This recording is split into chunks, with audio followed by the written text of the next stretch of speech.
Introduction. J'ai crié sur ma fille la veille de ma mort. Elle venait de faire son coming out. Le lendemain, j'ai été renversé par une voiture et je suis morte. Mais dans l'au-delà, Jésus ne m'a pas seulement montré le paradis, il m'a révélé la vérité sur les âmes perdues et ce que chaque mère doit savoir avant qu'il ne soit trop tard. Avant de plonger dans ce témoignage, merci de laisser un commentaire avec « Amen », votre nom et votre ville. Voyons jusqu'où ce message divin se propage, tandis que nous prions pour que l'espérance de Dieu touche chaque recoin de sa terre.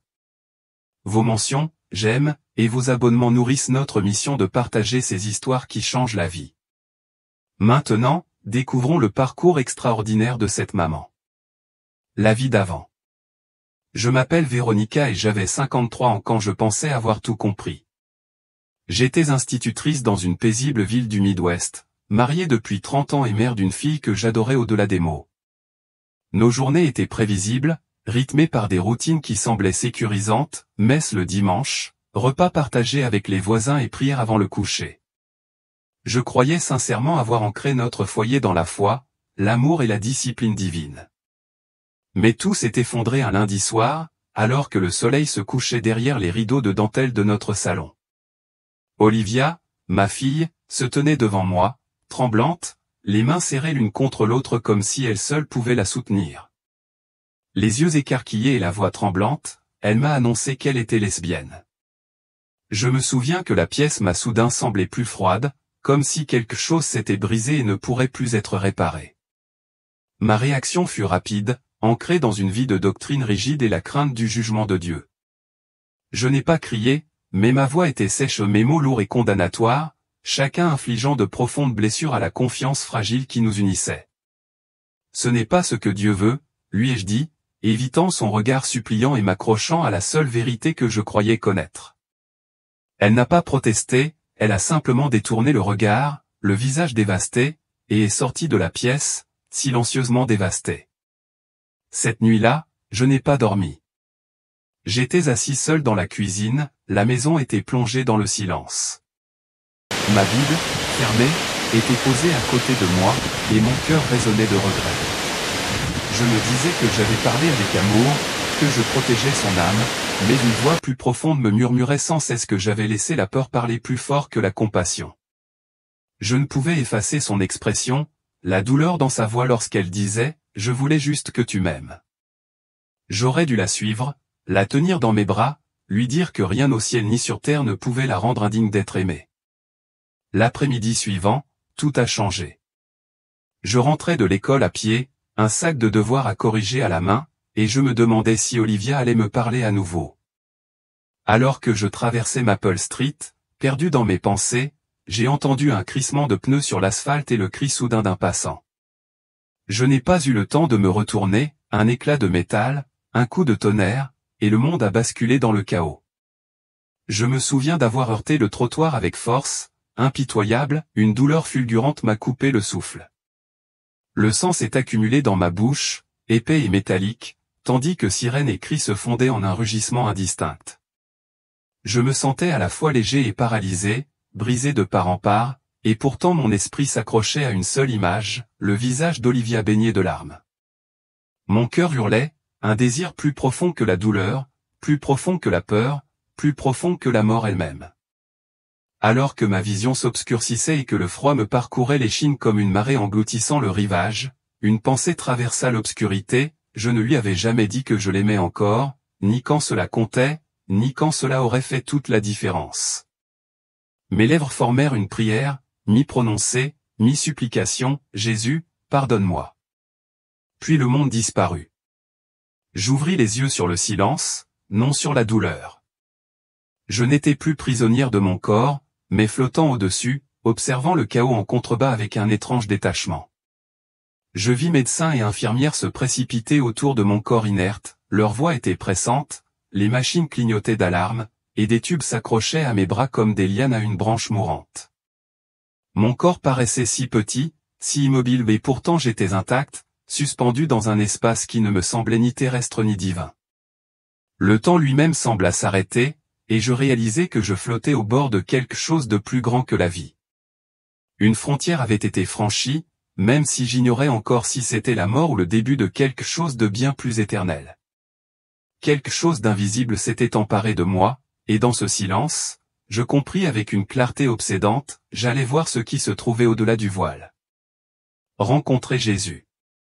Une légère traction me souleva à travers le plafond de l'hôpital, dans une vaste étendue étoilée. Une lumière radieuse brillait devant moi, vibrante de chaleur et d'amour. Elle était vivante, promettant une paix inouïe. Mon âme s'élança vers elle, attirée par son étreinte infinie. Alors que je m'approchais, une silhouette se tenait dans la lumière, sa robe scintillait comme des étoiles tissées, ses yeux emplis de compassion. Je savais que c'était Jésus, murmurai-je. Véronica, dit-il d'une voix mélodieuse, ton heure n'est pas encore venue, mais tu dois voir quelque chose d'essentiel. Ces mots m'enveloppèrent de réconfort, tout en éveillant une volonté plus profonde. Il prit ma main en son toucher chaud et constant et nous avançâmes rapidement, les couleurs se brouillant autour de nous comme dans un rêve de peintre. Nous arrivâmes dans un royaume d'une beauté à couper le souffle, un endroit que mon cœur reconnut comme mon foyer. Les prairies s'étendaient à perte de vue, leur herbe resplendissant comme des émeraudes sous un ciel doré. Les fleurs s'épanouissaient dans des teintes vibrantes écarlates, indigo et or scintillant de vie. Une brise charriait leur doux parfum, tel le jasmin caressé par la rosée matinale. Des voix invisibles chantaient une mélodie pure et harmonieuse, qui exaltait mon âme. Les gens marchaient ensemble, le visage rayonnant de joie, ils riaient, leurs voix se mêlant au chant dans une symphonie de paix. Certains étaient assis près de ruisseaux cristallins, leur contentement une douce lueur, d'autres dansaient dans les prairies, libres et vivants. C'était un endroit où le chagrin ne pouvait exister, seulement l'amour. Je restai bouche bée, submergé par la beauté. Jésus sourit, sa présence comme un phare. C'est le paradis, Véronique, dit-il, un lieu où ceux qui aiment mon Père demeurent éternellement. Ces paroles me remplirent d'espoir, mais son ton changea légèrement. Nous allons d'abord ailleurs, ajouta-t-il d'une voix douce mais ferme. Tu dois voir la vérité des choix que tu fais. La lumière céleste commença à faiblir, les prairies dorées s'estompèrent lentement. Un frisson s'insinua dans l'air, le doux parfum cédant la place à une odeur âcre et faible. Des cris lointains résonnèrent d'abord doucement, puis devinrent plus aigus, tels des murmures de douleur. La transition fut progressive, comme un passage de la lumière du jour à l'ombre, mais elle semblait lourde. Nous quittions la chaleur du paradis pour une autre réalité. Les cris se firent plus forts, des rugissements d'angoisse transperçant mon âme.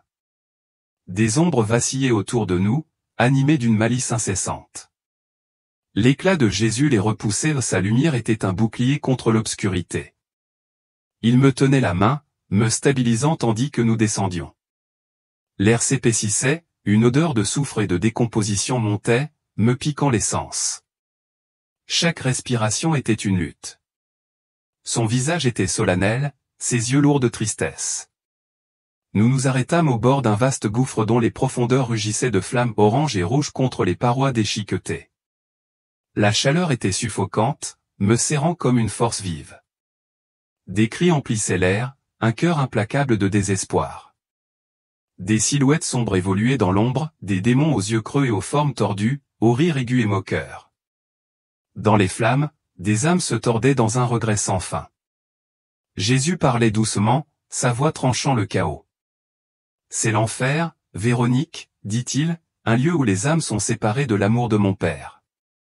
Ces paroles étaient lourdes, leur vérité indéniable. Ce spectacle me serra le cœur où son horreur était incompréhensible. J'ai vu des âmes de toutes sortes, certaines familières, d'autres inconnues. Parmi elles, des personnes s'identifiant à la communauté LGBTQ. Elles n'étaient pas condamnées pour leur identité, mais pour avoir rejeté l'appel de Dieu à la repentance. Leur douleur était palpable aux conséquences de choix ignorés. Un homme, autrefois un défenseur reconnu de l'acceptation, a attiré mon attention, a poursuivi Jésus. Son visage était déformé par l'agonie, sa voix brisée. Je l'ai entendu crier, je croyais avoir lutté pour l'amour, mais il a murmuré, j'ai ignoré la vérité de Dieu. Sa plainte m'a transpercé une prise de conscience trop tardive. J'ai pensé à Olivia, sa douleur était vive dans mon cœur. Et ma fille, ai-je demandé, la voix douce de peur. Jésus posa une main sur mon épaule, son contact apaisant. Elle est profondément aimée, Véronique. Son chemin dépend de ses choix, et tu peux la guider avec amour. Ces paroles apportèrent de l'espoir, une lumière dans l'obscurité. Le rire des démons s'amplifia, cruel écho du désespoir. La lumière de Jésus me protégeait, un refuge frais dans l'enfer. Le contraste avec la paix du ciel était saisissant, une leçon sur les enjeux éternels. Il poursuivit, beaucoup sont égarés, croyant que leurs désirs définissent la vérité. Mon Père les aime et les appelle à la repentance, mais ils doivent choisir. La tristesse dans ses yeux reflétait son désir ardent pour chaque âme et son offre de grâce infinie. L'odeur persistait dans l'air, rappelant la décomposition. Les démons tournoyaient, leurs yeux brillants de malice, mais la présence de Jésus les tenait à distance. Nous nous attardions, les tourments de ce royaume se déployaient comme un avertissement m'incitant à partager son amour. Leurs cris s'éteignirent lorsque nous nous détournâmes, mais la vérité resta gravée dans mon esprit. Les ténèbres de l'enfer se sont dissipées à mesure que nous nous élevions. La lumière nous a de nouveau enveloppés, et j'ai su qu'on m'avait confié un message qu'aucune mère ne peut ignorer. Puissent ces mots sauver des vies et ramener les cœurs à l'amour éternel. Amen. La vague purificatrice, l'air devint frais, parfumé de fleurs et de rosée, effaçant la piqûre de soufre. Nous retrouvâmes l'éclat du ciel, sapé un baume pour mon cœur. La transition fut comme un réveil après un cauchemar, la lueur des prairies contrastait fortement avec le désespoir du gouffre. Des prairies dorées s'étendaient devant moi, leur herbe scintillant sous un ciel d'une lumière infinie. Des ruisseaux cristallins scintillaient à proximité, leurs eaux reflétant le ciel. Un groupe de personnes chantait, leur voix tissant la joie dans l'air, leur visage rayonnant, libérés de la douleur que j'avais vue en contrebas. Jésus s'approcha d'eux, un sourire chaleureux. « Ce sont mes vainqueurs, Véronique, dit-il. Ils ont affronté la tentation, mais ont choisi l'amour de mon Père. » Leur joie était contagieuse, leur chant témoignait de leur victoire. L'espoir s'est réveillé en moi. Pour Olivia, j'ai vu un homme s'avancer, les yeux brillants de paix. J'ai vécu une vie que le monde célébrait, a-t-il dit, mais elle m'a laissé vide. L'amour de Dieu m'a rappelé et j'ai trouvé la vraie liberté. Sa voix était ferme, son histoire était celle de la rédemption, non du jugement. Il a parlé d'années passées à poursuivre des désirs inassouvis ou de louanges profanes qui ont laissé son âme en manque. La parole de Dieu a été patiente, a-t-il dit. Elle m'a conduit à la repentance, à une vie de joie. Son sourire reflétait la lumière du pré, un rayon d'espoir. J'ai pensé à Olivia, son visage en larmes, s'illuminant. Olivia est-elle aimée ainsi, ai-je demandé doucement. Jésus acquiesça, le regard doux. Elle est précieuse pour mon Père, Véronique. Son chemin est ouvert, et ton amour peut la guider vers sa vérité. Ces paroles étaient une bouée de sauvetage, une promesse d'espoir. Les chants des vainqueurs emplissaient l'air, une harmonie contrastant avec les cris de l'enfer. Ils étaient la preuve que l'amour de Dieu pouvait guérir n'importe quel cœur. J'aspirais à ce qu'Olivia connaisse cette joie, qu'elle choisisse cette vie. Une autre femme nous a rejoints, sa présence sereine. J'étais en conflit avec mon identité, a-t-elle dit. Le monde m'a accueilli, mais Dieu m'a offert un amour qui m'a transformé. Son histoire était celle d'une douleur transformée en paix, sa foi, un guide à travers la tempête. Elle a raconté comment les voix de la société avaient étouffé la vérité, mais que le murmure de Dieu avait percé. Le repentir a été mon chemin vers la liberté, a-t-elle dit, les yeux brillants. Sa victoire était un appel à l'espoir, non à la condamnation. La beauté du pré encadrait leurs histoires. Ses couleurs vibrantes de promesses, les fleurs ondulaient, leur parfum me réconfortait. Chaque souffle était un rappel de la grâce de Dieu. J'ai vu le potentiel d'Olivia ici, son cœur ouvert à son appel. Les paroles de Jésus résonnaient, guidées avec amour. L'horreur du gouffre avait été un avertissement d'amour rejeté, ses vainqueurs ont montré un amour accueilli. J'ai prié pour que la sagesse rejoigne Olivia, pour lui partager la vérité de Dieu sans jugement. Ma mission était de l'aimer et de la prendre dans ses bras. Nous nous attardions tandis que leur voix s'élevait en louange. Leur joie témoignait de la puissance de Dieu, une promesse pour chaque âme. J'imaginais Olivia parmi eux, sa douleur guérie, son cœur entier. La main de Jésus affermissait la mienne, sa présence, mon ancre. La femme reprit la parole, d'une voix douce, « L'amour de Dieu est plus fort que le monde, » dit-elle. Il n'a jamais cessé de me poursuivre. Ces paroles renforcèrent mon appel, personne n'était hors de sa portée. L'espoir d'Olivia était réel, lié à la grâce de Dieu. La lumière du pré s'adoucit à mesure que nous avancions, le paradis persistait dans mon cœur. Le contraste entre le désespoir de l'enfer et la joie du ciel clarifiait ma raison d'être. J'étais prête à en apprendre davantage, à porter cet amour. L'air restait pur, un havre de paix, chaque souffle renouvelait ma détermination, chaque chant un rappel de la rédemption. Le visage d'Olivia restait gravé en moi, son avenir une étincelle dans ma mission. Jésus me guidait, sa lumière guidant mes pas. Retour au paradis pour les personnes LGBTQ, la lumière s'est intensifiée, une chaleur nous a enveloppés. Nous sommes entrés dans une vaste étendue où se dressait un trône, vibrant de gloire, dont la lumière était pleine de sainteté. Les anges chantaient autour de moi, leur voix tissant une symphonie d'adoration, chaque note pure et éternelle. Mon âme s'est élevée, attirée par la présence divine. Les couleurs scintillaient des bleus plus profonds que les mers, des ors plus éclatants que les étoiles. Des rivières cristallines coulaient, leurs eaux scintillant comme des diamants sous la lumière du ciel. L'air était vivant, pur et sacré, un lieu où le chagrin disparaissait. Chaque souffle était comme une connexion avec le cœur éternel de Dieu. Sur le trône siégeait Dieu le Père, sa présence trop majestueuse pour être pleinement contemplée. Son amour m'envahit une vague de lumière et de chaleur. Des silhouettes s'agenouillaient devant lui, déposant des couronnes d'or à ses pieds, leur adoration rayonnait, leur joie célébrant la victoire ultime de l'amour. Jésus m'a conduit plus près, d'une voix calme, « Ceux-ci sont mes fidèles », a-t-il dit. Ils ont choisi l'amour de mon Père. Parmi eux se trouvaient les vainqueurs, le visage rayonnant de paix. Une femme s'est approchée, les yeux brillants, sa couronne déposée aux pieds de Dieu. Autrefois, je vivais pour moi-même, a-t-elle dit, mes désirs se heurtaient à la vérité de Dieu, mais son amour m'a ramené. Son cheminement de la confusion à la clarté s'est terminé ici, sa repentance un chemin vers la joie éternelle. Un autre homme se joignit à lui, sa présence chaleureuse. J'ai lutté avec mon identité, dit-il, mais l'amour de Dieu a été patient, me guidant vers sa vérité. Sa douleur l'avait conduit à cette salle du trône, sa joie témoignait de sa rédemption. Les mensonges de la société promettaient la liberté, mais livraient des chaînes, dit-il. Le repentir était ma liberté. La salle du trône était vaste, sa beauté un hymne vivant. Le chant des anges résonnait clairement, chaque note était une proclamation de la gloire de Dieu. L'air était sacré, chaque souffle un don divin.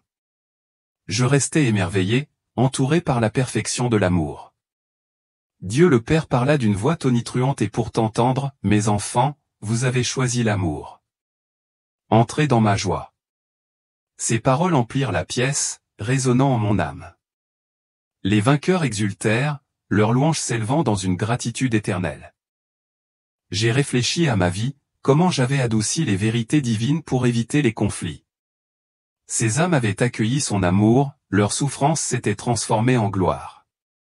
Leur exemple m'a incité à partager ce chemin, à guider les autres avec compassion. J'ai vu Olivia, profondément aimée ici, appelée à cette joie. Le contraste avec l'enfer était saisissant, là, le désespoir, ici, la lumière. J'aspirais à partager cet espoir, à conduire Olivia vers l'étreinte de Dieu. Son cœur était ouvert, son amour l'attendait. Jésus me regardait, le regard plein de bonté. Voici la récompense de l'amour, dit-il. Ceux qui choisissent mon Père trouvent la vie. Ces paroles ont allumé ma mission, guidée avec grâce, et non avec jugement. Nous avons quitté la salle du trône, sa lumière encore vive dans mon cœur. Le chant de l'ange a suivi, rappelant l'amour de Dieu. Je me suis souvenu des récits de rédemption, leur joie nourrissant ma détermination. Jésus m'a guidé, sa présence m'a guidé tout au long de la leçon suivante. La transition s'est faite en douceur, la glorieuse lueur est restée dans mon cœur. Le potentiel d'Olivia, présente ici, pleine d'amour, m'a motivé. J'étais prête à partager le cœur de Dieu avec le monde. Les livres de ma vie. Un rayonnement persistait dans mon cœur comme un parfum qui s'accroche à l'âme.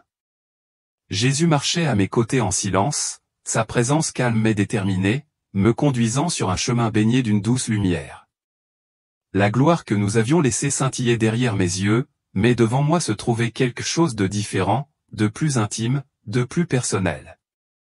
En approchant, j'ai aperçu devant nous une immense bibliothèque s'étendant à perte de vue. Les étagères s'élevaient à perte de vue, chaque livre vivant, respirant la mémoire. Leur couverture brillait faiblement d'une énergie sacrée. L'air était immobile et respectueux, comme le silence avant une prière. Chaque pas semblait léger, comme si le temps lui-même s'arrêtait pour la réflexion. Ce n'était pas un lieu de jugement, mais de dévoilement, un sanctuaire de vérité, trop vaste pour la compréhension humaine. Jésus tendit la main vers une étagère et en tira un livre, dont la surface scintillait d'une douce lumière dorée. « Ceci est à toi, Véronique, dit-il doucement. » Sa voix était pleine de chaleur et de gravité. Il ouvrit la couverture, et les pages brillaient. À chaque tour, je voyais défiler des moments de ma vie, des scènes de compassion, le temps où je restais après les cours pour réconforter un élève en deuil, les nuits où je priais pour mon mari endormi, les lettres que j'écrivais à mes amis dans une foi silencieuse.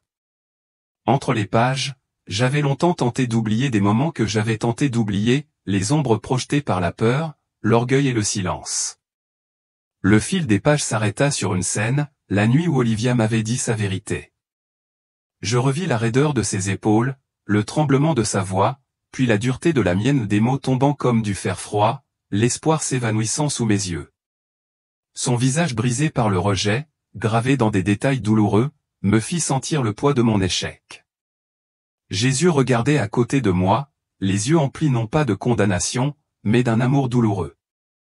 Chaque choix façonne des vies, Véronica, dit-il. Surtout ceux qui te tiennent le plus à cœur. Une autre page se tourna, dévoilant une vision non pas du passé, mais d'un avenir encore incertain, Olivia debout devant l'autel d'une église ensoleillée, les mains jointes à celles d'un homme dont les yeux rayonnaient de douceur et de force.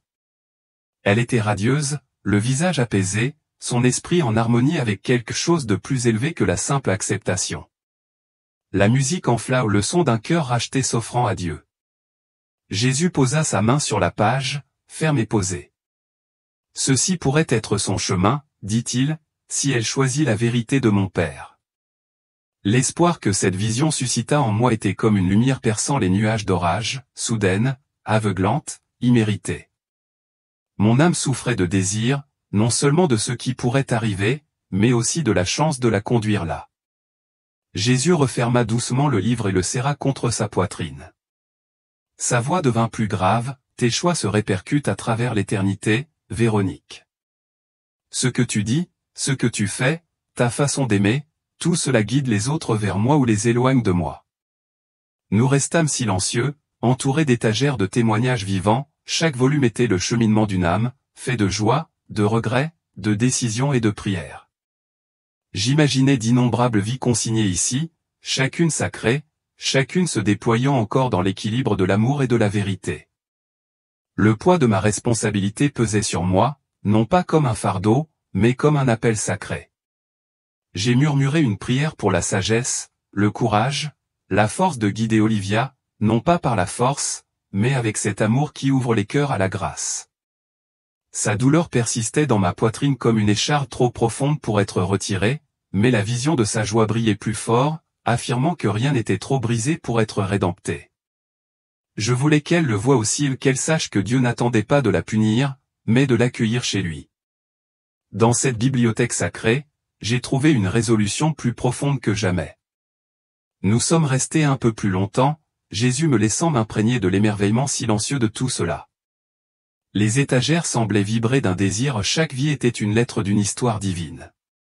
J'ai respiré le silence, prête à transmettre cet amour au monde. Une histoire bien plus grande que ce que chacun d'entre nous peut écrire, une lumière à elle seule. J'ai alors su que ma mission ne concernait pas seulement Olivia, elle s'adressait à chaque âme qui lutte pour entendre la voix de Dieu au-dessus du bruit de ce monde. La présence de Jésus m'a apaisé, alors que nous nous apprêtions à partir, il s'est retourné une fois de plus. Ta vie est un témoignage, a-t-il dit, sa voix résonnant dans le silence. Chaque instant de vérité que tu partages rapproche les âmes. Ces paroles résonnaient comme un vœu, une mission sacrée placée sur mes épaules, non pas de contrôler, mais de porter, non pas de réduire les autres au silence, mais de dire avec amour ce qui est éternel et guérisseur. Le contraste entre ce lieu et les tourments de l'enfer était gravé dans mon esprit. Là où l'abîme grondait de regret, cette bibliothèque respirait la rédemption.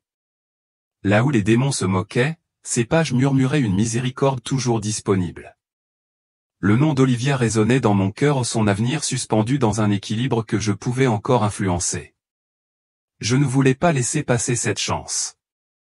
Tandis que nous avancions, la douce lueur des étagères s'estompa derrière nous comme les dernières notes d'un cantique, mais la vérité que j'avais perçue ne me quitterait jamais. Chaque respiration me semblait désormais un nouveau départ, une chance de vivre différemment, d'aimer avec audace, de dire ce que j'avais craint de dire. Jésus marchait à mes côtés en silence, mais je n'avais plus besoin de mots pour ressentir son appel. La bibliothèque s'est évanouie, mais son message brûlait comme un feu dans mon âme. La rédemption d'Olivia n'était pas un fantasme, c'était une promesse, si seulement j'avais le courage de la guider avec compassion et non avec peur. Le chemin à parcourir ne serait pas facile, mais je n'avais plus peur. J'avais vu la vérité, et la vérité m'avait confié une mission. Tandis que nous marchions, Jésus parlait de l'amour de Dieu. Sa voix était une lumière constante. Le monde cherche sa propre vérité, disait-il, mais l'amour de mon Père est le seul chemin vers la vie. Ses paroles étaient claires, m'invitant à partager sa grâce. Mon cœur s'est tourné vers Olivia, son chemin étant lié à cette vérité. Il poursuivit, doux mais ferme, beaucoup sont égarés par les désirs, et pourtant mon Père les aime profondément. Le véritable amour les appelle à la repentance, à la guérison. Ces paroles brossaient un tableau de rédemption, et non de rejet, un espoir pour chaque âme. La lumière céleste nous enveloppait, sa chaleur contrastant avec le froid de l'enfer. Jésus m'a parlé de ma mission d'une voix résolue. Partage ce que tu as vu, Véronique, a-t-il dit. Dis la vérité avec amour, attirant les cœurs vers mon Père. La mission était lourde, mais pleine de promesses.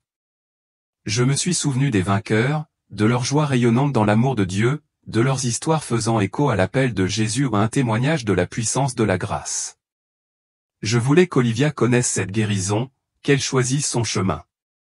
La main de Jésus reposait sur la mienne, sa voix rassurante, tu n'es pas seul. L'air était chargé d'espoir, la lumière était pure et stable. J'ai accepté ma vocation, prête à affronter les doutes du monde. Les cris du gouffre annonçaient l'absence de l'amour, mais les chants du ciel promettaient sa présence. Je guiderai Olivia avec grâce, quel qu'en soit le prix. La lueur du pré persistait dans ma mémoire, sa beauté rappelant le cœur de Dieu. Les voix des vainqueurs chantaient la rédemption, un chemin ouvert à tous. J'ai vu Olivia parmi eux, le cœur guéri par l'amour. Les paroles de Jésus ont nourri ma détermination, une feuille de route pour ma mission. Il reprit la parole, sa voix illuminant le cœur, l'amour ne fait pas taire la vérité, dit-il. Il parle avec audace, offrant la vie. Ces paroles clarifièrent mon rôle, partager le cœur de Dieu sans compromis, mais avec compassion. La douleur d'Olivia était un appel à agir, à la guider avec douceur. La lumière changeait douce mais inébranlable à mesure que nous avancions. L'air était pur, chaque respiration renouvelait ma détermination. Le contraste entre le désespoir de l'enfer et la joie du paradis approfondissait ma mission. J'étais prêt à rapporter cet amour sur terre. Je pensais au combat d'Olivia, son cœur tiraillé entre l'espoir et la peur. La vision de son avenir radieux me motivait, une promesse de grâce divine. Je voulais qu'elle entende sa voix, qu'elle connaisse son amour. La direction de Jésus était constante, sa présence ma force.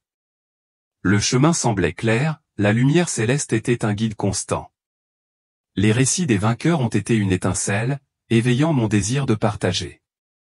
La rédemption d'Olivia était possible, son cœur pouvait s'ouvrir à la vérité. J'ai prié pour avoir le courage de la guider avec amour, sans jugement.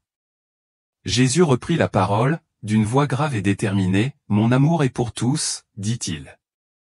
Vos paroles peuvent les attirer. » Sa promesse était un bouclier, me préparant à l'opposition. J'acquiesçai, résolu à guider Olivia et les autres. La transition se fit en douceur, la lumière resta constante tandis que nous avancions.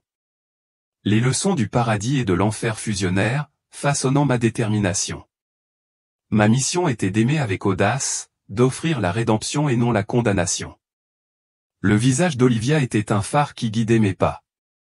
Une soudaine attirance me ramena en arrière, la lumière céleste s'éteignit. Les lumières crues de l'hôpital la remplacèrent, leur éclat clair et froid. L'odeur d'antiseptique emplissait mes poumons, les machines émettaient des bips réguliers. J'étais vivant, mon corps endolori, mon cœur brûlant de ce que j'avais vu. La chambre d'hôpital était austère, ses murs contrastant pâlement avec la lueur du ciel. Les visions se rejouaient, les cris de l'enfer, les chants du ciel, la joie potentielle d'Olivia. Ma mission était claire, partager l'amour de Dieu, en commençant par ma fille. J'ai prié pour que les mots touchent son cœur. Lorsqu'Olivia m'a rendu visite, son regard était prudent mais doux. Je lui ai pris la main d'une voix douce, j'ai vu l'amour du ciel, Olivia, ai-je dit, et je l'ai mise en garde contre la vie sans lui. Elle est restée assise en silence, le visage ouvert, tandis que je lui racontais mon voyage. J'ai décrit l'éclat du pré, sa paix et une promesse du cœur de Dieu. J'ai parlé de la douleur du gouffre, non pas pour juger, mais pour mettre en garde contre l'amour rejeté. Dieu t'aime profondément, ai-je dit. Il t'appelle à sa vérité, à la guérison. Ses yeux brillaient. Sa voix était douce, j'y réfléchirai, maman. Ces mots étaient un espoir fragile, une graine d'amour plantée. Je savais que le chemin serait long, mais j'avais confiance en la grâce de Dieu pour agir en elle. Les journées à l'hôpital étaient calmes, chacune étant l'occasion de réfléchir. Le désespoir du puits persistait, un appel à partager l'amour de Dieu de toute urgence. La joie des vainqueurs était un guide, révélant le potentiel d'Olivia. Je priais chaque jour, demandant la sagesse pour la guider avec douceur. Les infirmières se déplaçaient silencieusement, leur voix bourdonnant en arrière-plan. J'ai pensé à la bibliothèque, à mon livre ouvert devant Jésus, chaque mot enregistré. Mes conversations avec Olivia comptaient, façonnant son éternité. Le poids de ma mission devenait chaque jour plus évident. Je me suis souvenu des paroles de Jésus, l'amour dit la vérité pour guérir. Les voix du monde étaient fortes, mais l'amour de Dieu était plus fort encore, offrant la rédemption. Je voulais qu'Olivia l'entende, qu'elle choisisse son étreinte. L'exiguïté de l'hôpital ne pouvait altérer ma détermination. Olivia revint, ses visites plus ouvertes, ses questions plus sincères. Nous parlâmes de foi, d'amour, du cœur de Dieu pour elle. Je partageais la vision de sa joie, un espoir qui la guidait. Son sourire était faible mais grandissait, signe de l'œuvre de Dieu. Le passage de la vision à la réalité était à la fois ancré et urgent. Le lit d'hôpital me liait à la terre, mais mon âme portait la lumière du ciel. Ma mission commença avec Olivia, l'aimer pour qu'elle découvre la vérité divine. Chaque instant était un pas vers sa guérison. Les jours se succédaient, la guérison lente mais constante. Les récits des vainqueurs nourrissaient mon espoir, leur rédemption était une promesse pour Olivia. Elle pouvait choisir ce chemin, son cœur s'ouvrait à la grâce. Je gardais cette vision précieuse, guidant chacune de mes paroles. La fenêtre de l'hôpital montrait un monde inconscient des enjeux de l'éternité. Les cris de l'enfer me poussaient à agir, la paix du ciel me poussait à avancer. La joie potentielle d'Olivia était mon objectif, un appel à partager l'amour de Dieu. J'étais prêt à la guider, à accomplir ma mission dans l'amour. Et June a allumé la mèche, ceux qui brillent, ceux qui ont choisi avant, ressortent nettement. Une femme partage sa dernière miche de pain avec une voisine, la lumière allumée. Un homme sort un inconnu d'un immeuble effondré, tout en priant. Mais ils ne sont pas insensibles, la faim les hante, la peur s'insinue.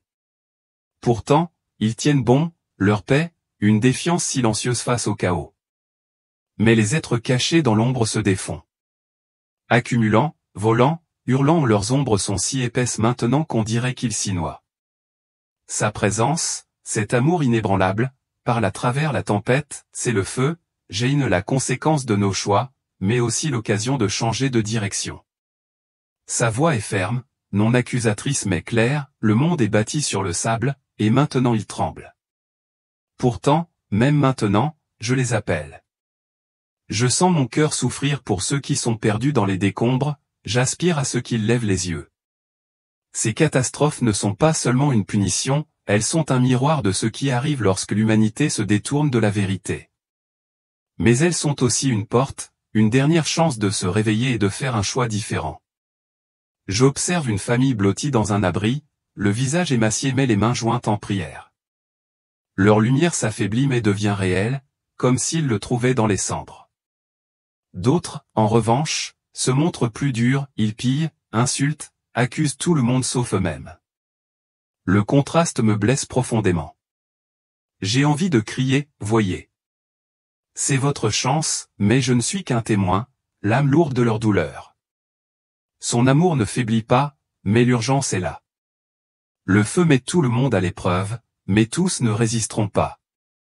Mon cœur bat la chamade. De telles épreuves sont brutales, mais elles ne sont pas la fin. Il y a encore beaucoup à voir, à comprendre sur ceux qui luttent pour le trouver maintenant, après juin. Je me prépare, sachant que le chemin sera plus difficile que je ne l'imagine.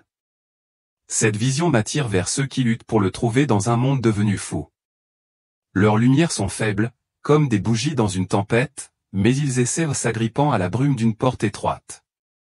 Je vois une jeune femme, une vingtaine d'années, cachée dans une ruelle. Les mains jointes, elle murmure, « Mon Dieu, je t'en prie, je suis là. » Son visage est maculé de poussière, ses yeux exorbités par la peur tandis que des cris résonnent à proximité ou des pillards ou pire. C'est nouveau pour elle, sa foi fragile, ravivée par le souvenir d'un prédicateur qu'elle a ignoré des mois auparavant. Mais le chemin est rude.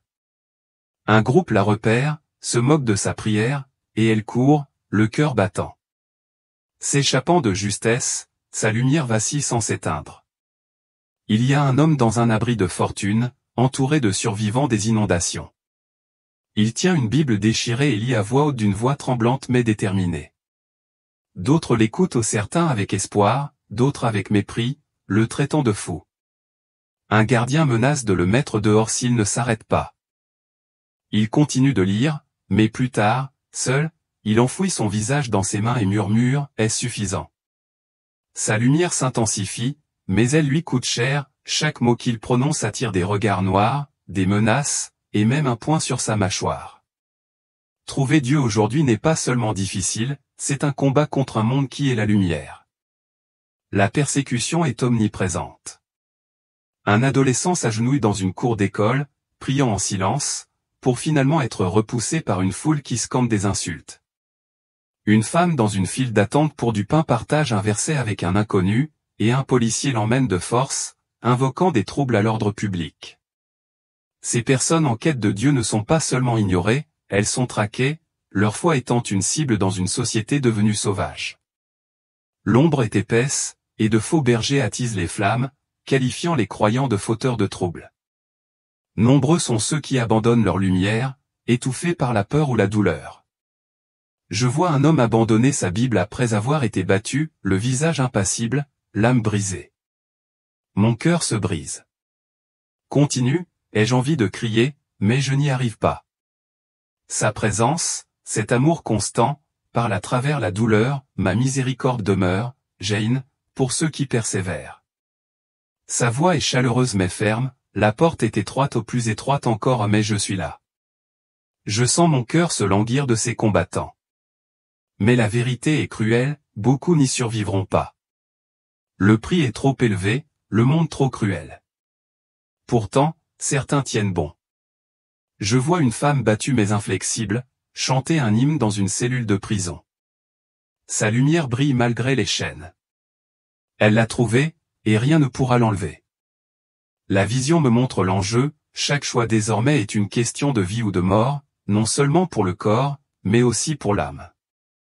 Les êtres rayonnants d'avant-juin risquent leur propre sécurité pour guider ces nouveaux chercheurs, mais même eux sont à bout de force. Son regard se pose sur moi, et je sais que cela fait partie de ma mission, avertir, montrer le prix de l'attente. La vision est sur le point de changer à nouveau, et je me prépare, sentant qu'elle révélera les derniers éléments de ce message, l'urgence de ce que je suis censé rapporter. La vision s'estompe, et je suis de retour en sa présence, un amour radieux plus fort que jamais. Il n'y a plus que nous, plus de chaos ni de lumière scintillante, juste lui, son essence comme un feu qui réchauffe sans brûler. Je sens son regard, non pas des yeux, mais un regard entendu, perçant et pourtant tendre, comme s'il connaissait chaque recoin de mon âme. Il n'y a pas de jugement, seulement un amour si profond qu'il me donne envie de pleurer. Jane, dit-il à sa voix, non pas sonore, mais sincère, pénétrant en moi, tu as vu, tu comprends. Mon cœur tremble. Retourne, dit-il, doux mais pressant. Dis-leur que je les aime. Dis-leur que le temps presse, que le choix est plus difficile après juin. Ces mots sont chargés non pas de peur, mais de désir, comme un parent suppliant un enfant errant, mon cœur souffre pour eux, Jane. Ils doivent savoir. Je pense à ceux qui sont dans l'ombre les perdus, ceux qui se battent trop tard et mon âme souffre aussi. Pour moi, la femme qui a fui la foi et couru après des choses vaines, sa confiance en moi est inébranlable, tu es ma Jane, semble-t-il dire. Je ressens une chaleur intérieure, comme s'il déversait en moi paix, force et courage des qualités que je n'ai jamais eues. Tu n'es pas seul, dit-il. Je suis toujours avec toi. Ma peur, ce doute persistant quant à l'affrontement du monde, fond sous ces paroles. Tu n'es pas seulement une messagère, tu es à moi et cela suffit. Tes paroles atteindront ceux qui ont des oreilles pour entendre. Je vois des éclairs de visage des inconnus, peut-être des amis qui écoutent, leur lumière s'allumant. Ce n'est pas tout le monde, mais c'est suffisant. Je voudrais rester ici, enveloppé de cet amour pour toujours, mais son urgence me touche, le monde attend, Jane. Vas-y, son amour ne s'estompe pas, mais change, comme s'il me préparait à le ramener. J'acquiesce, mon âme acquiesce prête mais bouleversée. Le poids de juin, la porte qui se rétrécit, les perdus au tout cela m'appartient, mais sa paix me maintient en équilibre dans la tempête. Les perdus, ceux qui sont trompés par les ténèbres, pris au piège du mensonge. Prions pour que leurs yeux s'ouvrent à la vérité avant qu'il ne soit trop tard. Des images envahissent mon esprit, des visages familiers, des voisins que je salue sans jamais vraiment voir, des collègues qui rient à des blagues superficielles, des âmes errant dans un aveuglement spirituel. Des gens qui paraissent bien de l'extérieur, mais dont le cœur aspire à quelque chose de vrai. Ils ont besoin de vérité. Ils ont besoin de Jésus et nous sommes ceux qui sont appelés à nous tenir à la brèche. Priez contre les machinations de l'ennemi. Il commande aux ténèbres. Ces esprits ne sont pas inactifs, ils détruisent ce que j'ai construit, murmurent des mensonges et sèment le chaos. Je revois ces ombres, surtout celles de Téhéran au tapis, complotant, empoisonnant les esprits, semant la haine. Mais même elles ne sont pas hors d'atteinte de la prière. Quand nous prions en son nom, les chaînes se brisent. Jésus marque une pause, et je ressens le poids de l'instant. Puis il parle à nouveau, sa voix à la fois douce comme un murmure et forte comme le tonnerre. Le temps presse. Ces trois mots m'ont frappé comme une vague. Ce n'est pas de la peur que je ressens, mais une clarté, le temps presse, l'urgence du moment. Chaque prière compte. Chaque instant compte. Ne vous lassez pas, dit-il, comme s'il savait combien nous sommes fatigués. Priez sans cesse. Soyez des sentinelles sur les murailles, fidèles, vigilants, inébranlables. Et puis vient la promesse, pas seulement un verset, mais une bouée de sauvetage, une assurance divine gravée au cœur même de Dieu. Quand mon peuple s'humiliera, priera et cherchera ma face, et qu'il se détournera de ses mauvaises voies, alors je l'exaucerai des cieux. Je lui pardonnerai ses péchés et je guérirai son pays. Ce ne sont pas que des paroles poétiques.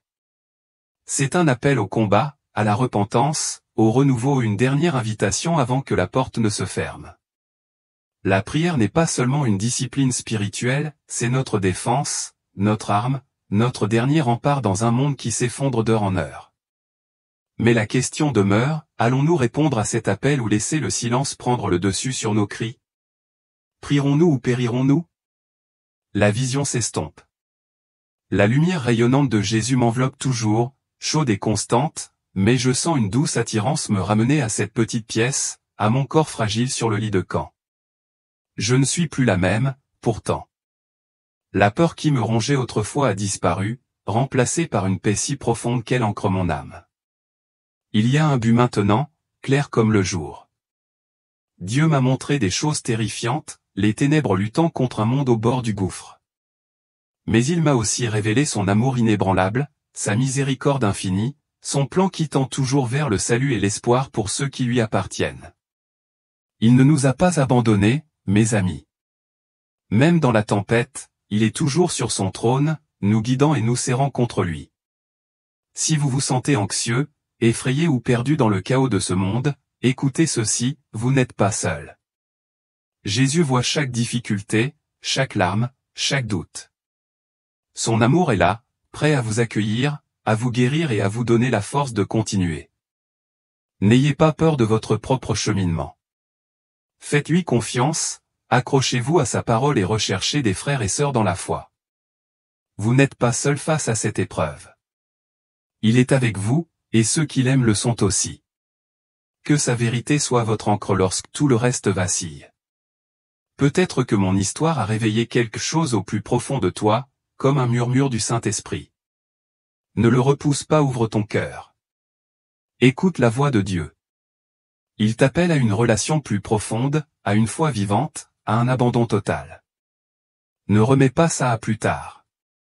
Aujourd'hui est le jour de lui dire oui, de te rapprocher de lui, de le laisser te guider vers ce qu'il a prévu.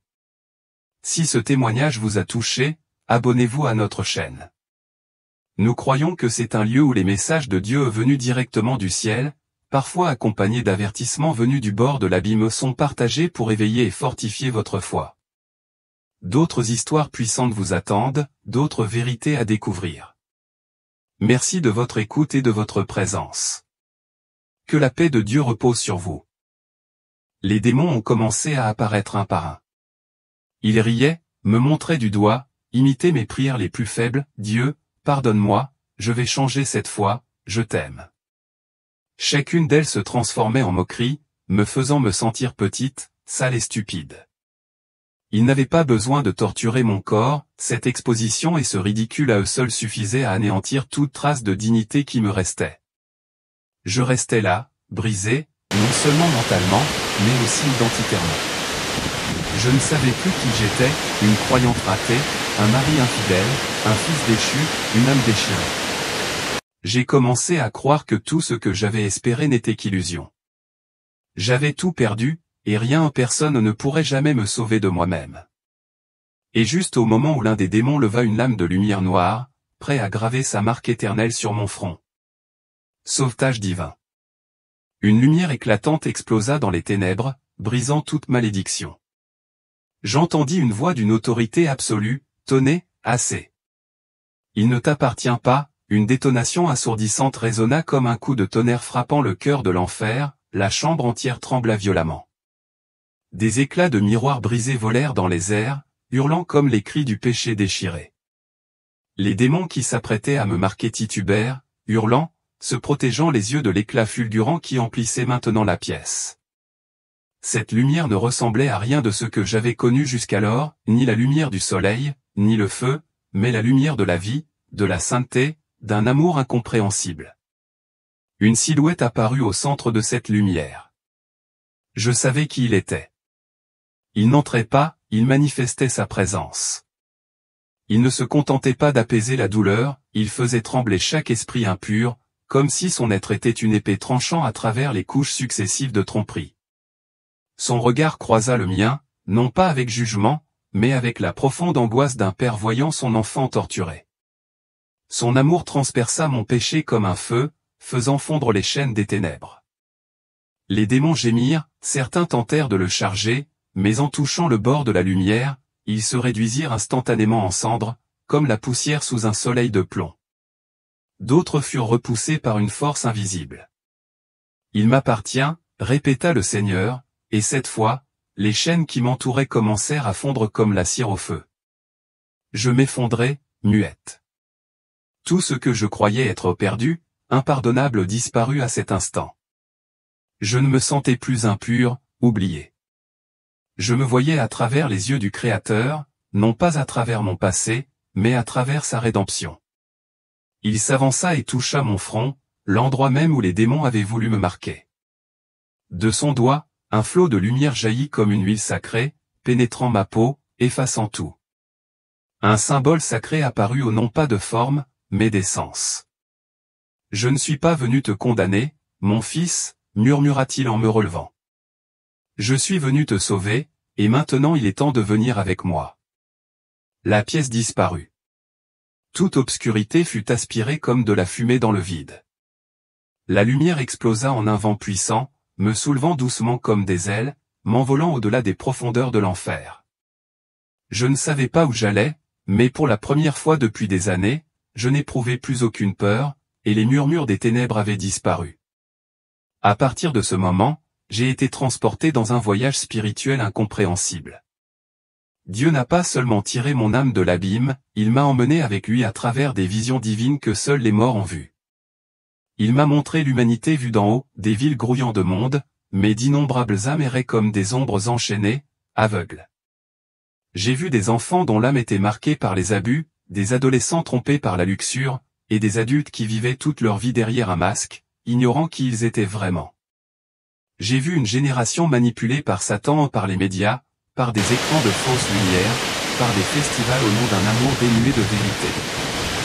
J'ai vu des âmes entrer dans des églises sans jamais rencontrer celui qu'elles louaient. Et puis je me suis vu, une enfant blessée qui avait cru au mensonge selon lequel il était né pour les ténèbres.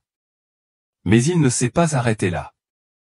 Il m'a montré une porte ouverte sur le ciel, un lieu sans chaos, sans confusion, seulement la gloire du Créateur. J'ai vu des hommes et des femmes marcher dans la lumière, chacun pleinement conscient de qui il était aux yeux de Dieu. J'ai vu un homme berçant sa petite fille en larmes de prière, une femme agenouillée en louange au milieu d'un chant, des familles se tenant la main, marchant dans la justice. J'ai vu l'amour dans sa forme la plus pure, sans luxure, sans préjugés, un amour jaillissant de la source sacrée. J'ai pleuré parce que, pour la première fois, j'ai vu le dessein originel de Dieu pour l'humanité, une unité parfaite entre l'homme et la femme dans un amour sacré. Il se tourna vers moi et me dit, « Tu n'as pas été créé pour vivre par le désir. Tu as été créé pour refléter mon image, et mon image n'est pas confuse. » Je tombai à genoux et pleurai comme un enfant. Je n'avais plus d'excuses, plus rien derrière quoi me cacher. Je dis, « Seigneur, si tu peux refaire mon cœur, s'il te plaît, fais-le. » Il ne me gronda pas. Il posa sa main sur ma poitrine et dit, « J'attendais que tu me dises ça. » Une douce lumière me traversa, non pas une émotion religieuse, mais une véritable recréation. Je savais que j'étais né de nouveau, non pas un homosexuel cherchant à être autre chose, mais un être humain restauré par Dieu depuis la racine. J'étais toujours là, en esprit, tel un être invisible suspendu entre la vie et la mort, contemplant mon propre corps étendu sur le lit d'hôpital. Mon visage était pâle et décharné, les yeux fermés, les lèvres gercées et sèches, et tout mon corps était relié à des machines froides et inertes. Mais l'espace autour de mon lit n'était pas froid, il brûlait d'un feu invisible à l'œil nu, le feu de la prière. Ma famille, ceux-là même que je croyais m'avoir abandonné, priaient pour moi, « Seigneur, je t'en prie, ne laisse pas mon fils quitter ce monde ainsi.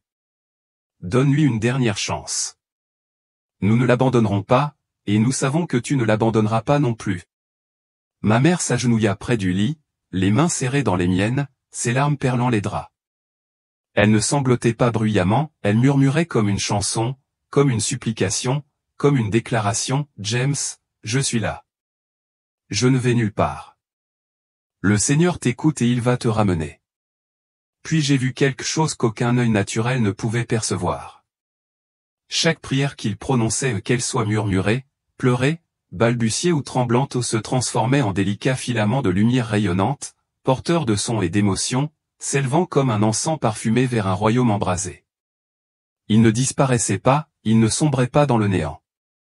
Ils montaient droit au ciel, et je savais que Dieu les entendait. Ces rayons de lumière convergeaient en un cercle lumineux autour de mon lit d'hôpital, non seulement pour me protéger, mais aussi pour repousser les ténèbres qui rôdaient encore à proximité. J'ai vu des silhouettes noires, derniers vestiges de mon cauchemar infernal, trembler devant la lumière irradiante d'amour et de prière. Elles ne supportaient pas cette pureté. Petit à petit, elles ont été contraintes de reculer, non par la force brute, mais par la force inébranlable de la foi. J'ai pleuré intérieurement, non plus comme une âme brisée, mais comme une personne guérie par quelque chose que j'avais autrefois tenu pour acquis, une famille qui prie. Et pour la première fois, j'ai cru que je n'étais pas abandonné. Il y avait encore un chemin de retour. Si Dieu pouvait entendre ces prières, alors il ne m'avait sûrement pas fermé sa porte. Conclusion. L'histoire de Jacques n'est pas seulement une expérience de mort imminente, c'est une renaissance du mensonge à la vérité, des ténèbres à la lumière, de la mort à la vie. Dieu ne l'a pas seulement sauvé de l'enfer, il lui a restitué la véritable identité qu'il avait conçue à l'origine, une âme créée à son image, libérée de la peur. Vous avez peut-être entendu des murmures qui vous ont fait douter de vous-même. Vous avez peut-être vécu dans la douleur, le péché, un passé que vous pensiez irréparable. Mais s'il a pu sauver James aux portes de la mort dans l'enfer de l'esprit et de l'âme, il peut vous sauver aussi. Si cette histoire vous a touché, laissez un commentaire ci-dessous, car en l'écrivant, vous ouvrez la porte à la lumière. Et si vous pensez que le monde a besoin de plus d'histoires comme celle-ci, cliquez sur « J'aime » et abonnez-vous à Eternal Bible Stories. Que Dieu vous bénisse.